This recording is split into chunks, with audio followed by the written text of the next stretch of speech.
Welcome back. Maybe I shouldn't call this a news of the day video. It's a news of the night video.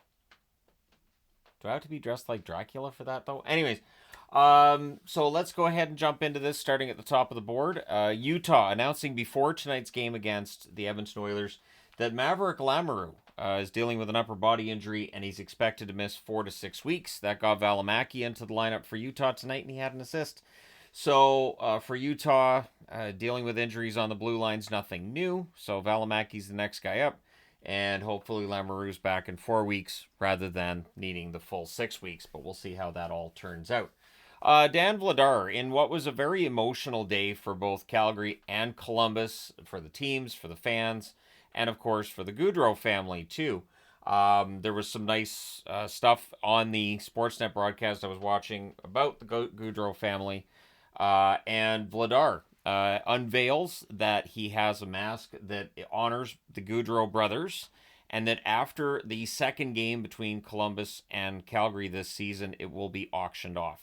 So Vladar showing he's a class act, and really throughout this, both Columbus and Calgary, I think they've done a really good job of paying tribute and doing so at the right time. So emotional day to day for both teams, and we'll see if it's still the case in that second game. I would think very likely yes. That game will of course be in Calgary. Today's game was in Columbus. Macklin Celebrini continues what has been a remarkable run for him. He now has 8 goals and 5 assists, 13 points in 14 games. So he hasn't played as many games as some of the other rookies, but he looks fantastic, and I think the Calder race could come down to Celebrini and Wolf in Calgary. While Michkov is probably going to be one of the finalists, I would think, Celebrini at this point just seems to be on another level. And Dustin Wolf, of course, in the Calgary net is a big part of the reason why they're still above the playoff line. So Celebrini continues this incredible run. Also, an honorable mention to Will Smith in this. His play's really picked up lately, too. San Jose, and I'll keep saying it, a fun team to watch right now. Hopefully that building starts filling up again. There are reasons to go out and watch San Jose play. They may not win every game, but it sure as heck is entertaining to watch them every game. So apparently now is the time. Austin Matthews is good to return, and he's saying the secrecy thing was all overblown, as if we see that around injuries. Like he's missed 9, 10 games, and the whole way it was just it's day to day. It's just he's gonna be fine. It's no Oh, of course we went to Germany. He was just on his way to Brampton. Like so, yeah. Matthews is set to return tomorrow. It looks like he and Nyes are both good to go. They're splitting him up from Marner, though, because Marner's got some really good chemistry going on with the line he's on. So Matthews will be on a different line, and we'll see how that works tomorrow against Tampa. And if Toronto has any struggles, how quickly will Craig Berube say, you know what, Marner and Matthews, you guys are together, go out and get her done. But it's been a great time for Marner this month, and we'll see with Matthews coming back what that does to everybody's numbers, as Matthews is going to demand some of that offensive time. And I don't mean like he's going to, actually verbally demand it, just his style of play.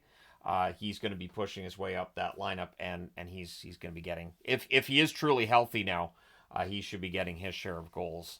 So all the best to him. One thing I just wanted to touch on in this news video, I don't feel like doing a video strictly on this would be fair or necessarily a great idea. But with all the talk about Utah and all the talk about the great success, and there's an article on Sportsnet today about the success of the Utah move, and also saying it's clear now the NHL waited too long to move the Coyotes, which a lot of fans are going to agree with. So, with this being the prevailing opinion of seemingly almost everybody, although players who played in Arizona say they loved the off ice stuff and they really enjoyed the community and the fans.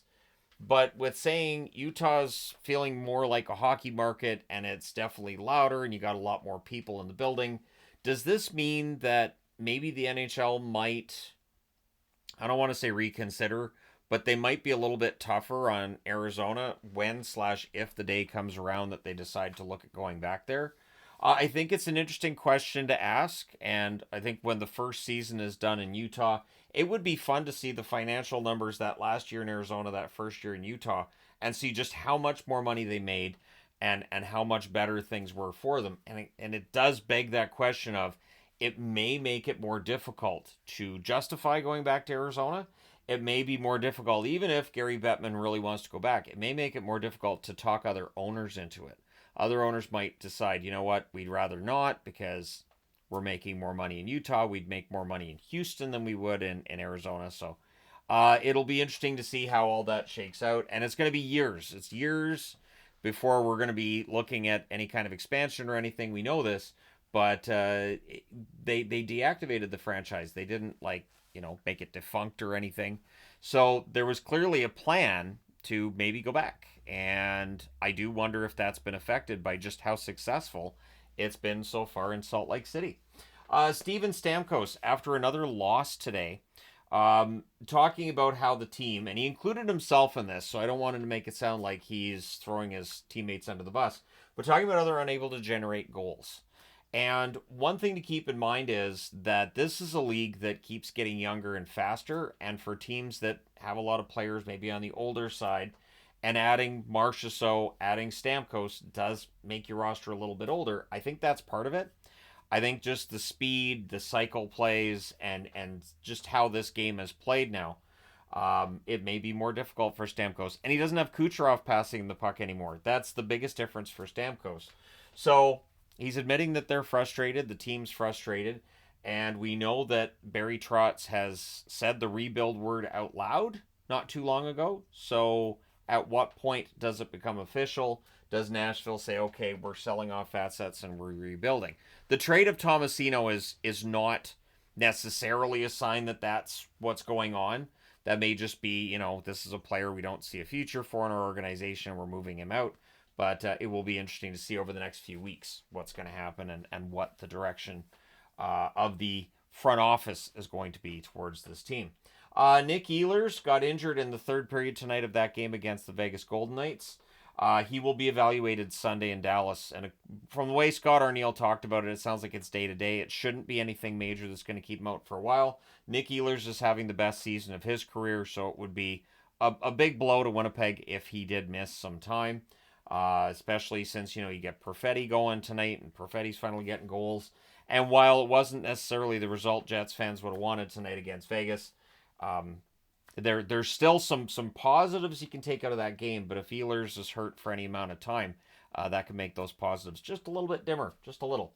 The Columbus Blue Jackets sign LeBate to a 1-year, 2-way deal. They've placed him on waivers as well. I have no doubt that he's going to clear waivers, but he gets an NHL contract, so good for him. It is a 2-way deal. It pays him $775,000 at the NHL level. At the AHL level, he gets $100,000. My guess is he probably spends the rest of the season with the Monsters in the AHL, but good on him for getting an NHL contract. I think it's great when guys do that.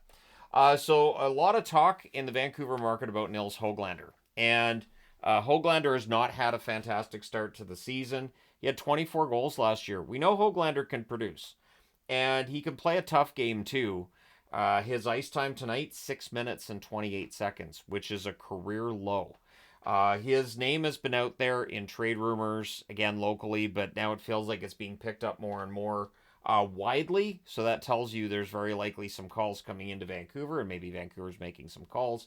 Hoglander is a very good young player who, clearly with Rick Tocchet, once you've got in the doghouse, it's difficult to get out. And Hoglander definitely in the doghouse at this point. And then with the Canucks winning so many games on the road and being on the road trip, it does not mean, it doesn't force Tocchet to play him more and go to him. So the Penguins are reportedly interested. We saw the Penguins add Tomasino. I think Hoglander would be an excellent pickup for the Pittsburgh Penguins if they get him. And I really do hope that if there's going to be a trade involving Hoglander, that it happens sooner rather than later. Because playing 6 minutes and 28 seconds is just, it's nothing. It's nothing. And it's not going to help his confidence playing that little. It's definitely not going to help his trade value. And it's just, I understand if Tocchet doesn't trust him right now. Okay. And I mean, Tocchet's been a coach in the NHL for a while. But it's tough to watch this with Hoglander.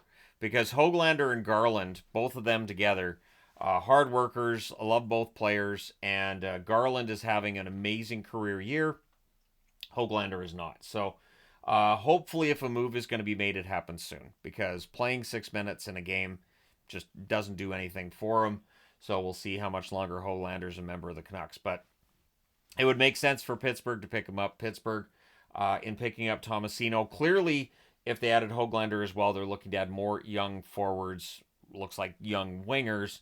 And Hoglander, I think, is only still just 24 years of age. So he does have a $3 million cap hit for 3 more years after this one. But considering the cap's going to be going up this coming summer, and then the following summer it's supposed to go up as well, that $3 million cap hit isn't all that bad. So hopefully this gets resolved soon.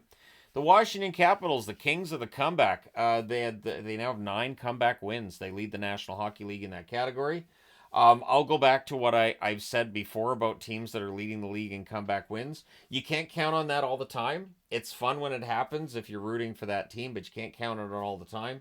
So it's sort of like, and going back to the team above, Vancouver has a very good record when they allow the first goal, but they need to knock that off.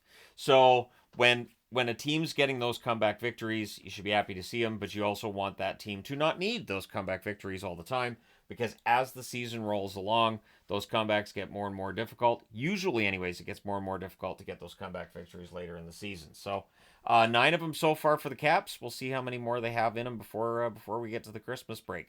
Let me know your thoughts in the comment section below, as always. Don't forget to hit like and subscribe in the event you may not have done so already. Thank you guys so much for all your support as always. I will talk to you again soon.